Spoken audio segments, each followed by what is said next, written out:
The first slap came on his very first day. Not a literal slap, but the sound was just as sharp. Marcus stepped into the open-plan office of Apex Marketing holding a tray of coffees he'd paid for with his last $50, and someone hissed, "Look, the charity case is here." The laughter that followed was low, practiced, poisonous. By lunchtime, his inbox had a group chat titled Intern Tears, with 47 members.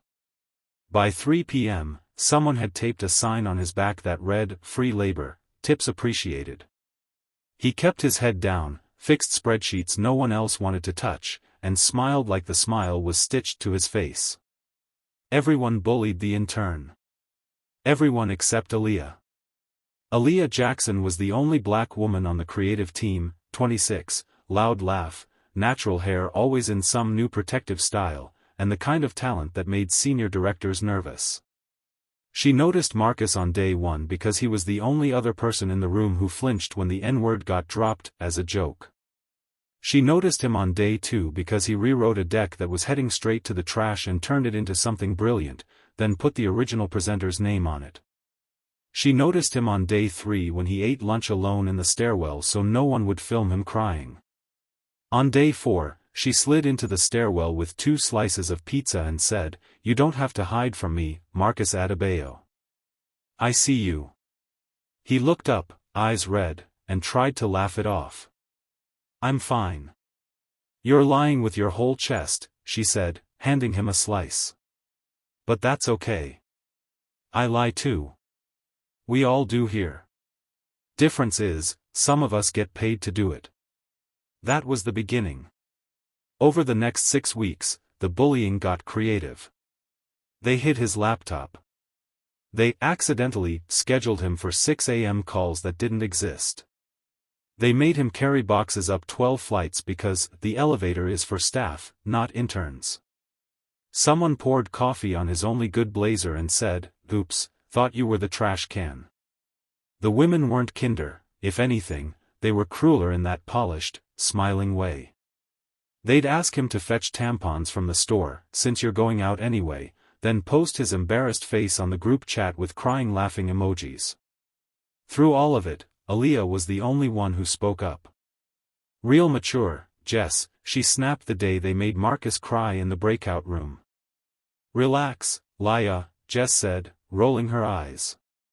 "It's just banter. He knows we're joking." Marcus, voice shaking, said, "I know, because that's what you say when you have rent to pay and no safety net." Aaliyah didn't let it go. She started sitting next to him in meetings. She CC'd him on emails praising his work to the higher-ups. She brought him lunch when she noticed he'd stopped eating. When they mocked his thrift store shoes, she showed up the next day in bright red sneakers and said, "What, like these? Target, $12, cute though, right?" When they called him the diversity hire, she laughed in their faces and said, "Baby, the only diversity here is the shades of mediocre y'all come in." People started whispering about her too. "She thinks she's better than us because she went to Howard. She's only defending him because he's black. She's jealous of real talent." Aaliyah heard it all and kept walking with her head high. One Thursday, the bullying peaked. The team was pitching to Apex's biggest client, a luxury watch brand worth 9 figures. The presentation deck was a disaster, half the slides were blank, the copy was garbage, and the creative director, Derek, was hungover.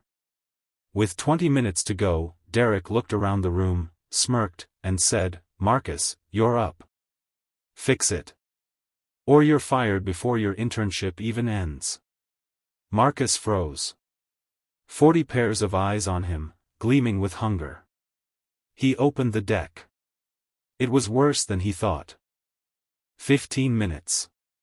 He started typing like a man possessed, new headlines, new visuals, new strategy. His fingers shook so badly he had to retype half the words.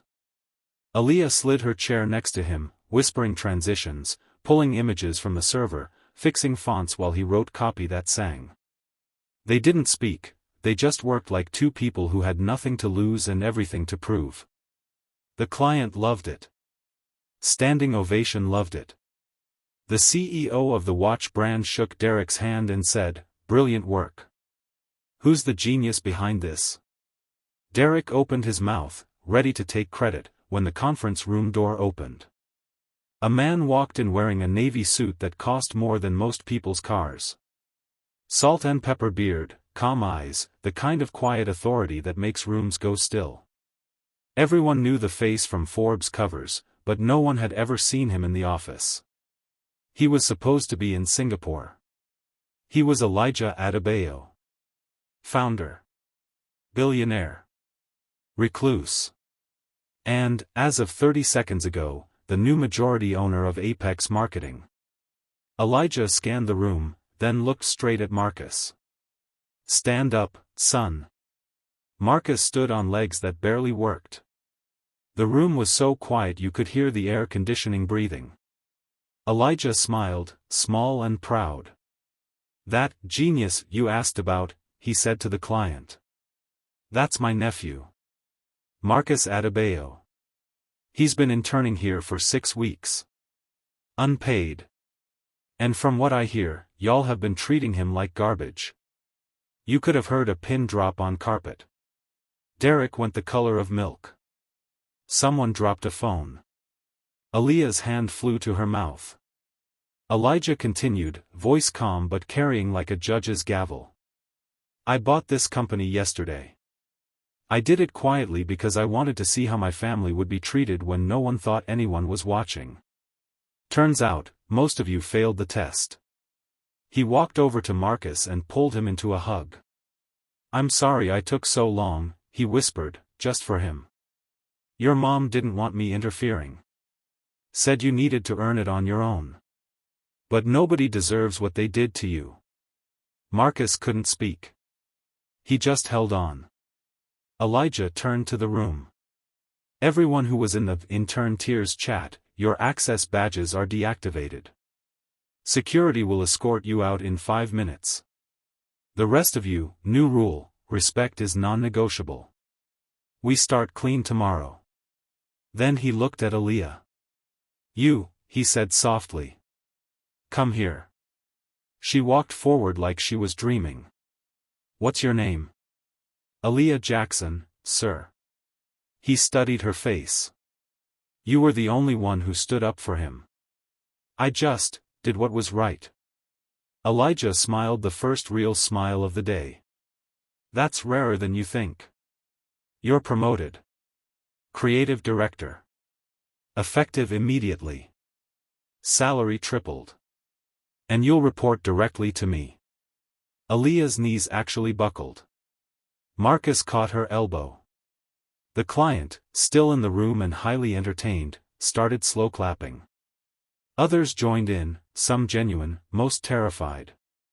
Later, when the office was empty and the two of them sat on the rooftop overlooking the city, Marcus finally spoke. "Why didn't you tell me who you were?" Aaliyah asked. "I wanted to know what the world was really like when you have no name, no money, no safety net. My uncle offered to pay for everything, college, rent, all of it. I said no. I wanted to make it on my own, same as my mom did when she came from Nigeria with $200 and a baby." Aaliyah shook her head. "They broke you down every day." "They tried," he corrected. "But every time I felt like quitting, I thought about you refusing to laugh at their jokes. You gave me something to hold on to. You were my proof the world isn't all cruel."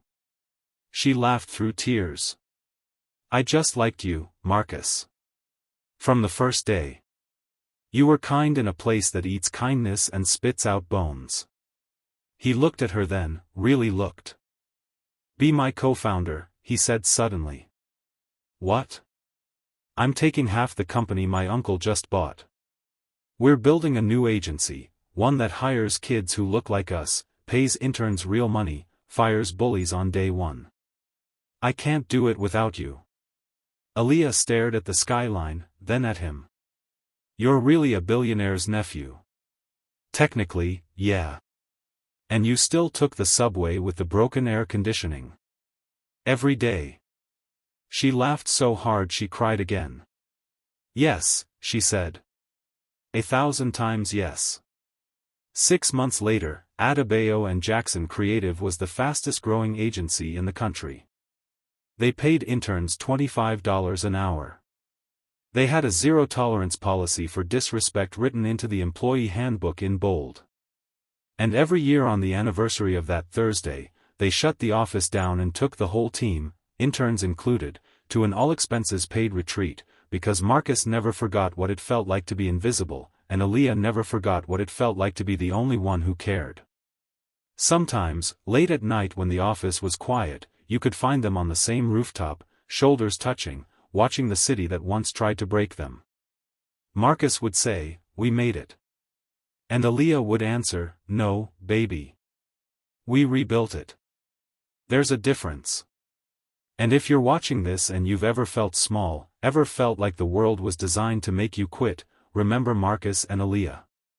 Remember that the people who stand by you when you have nothing are the ones worth building empires with.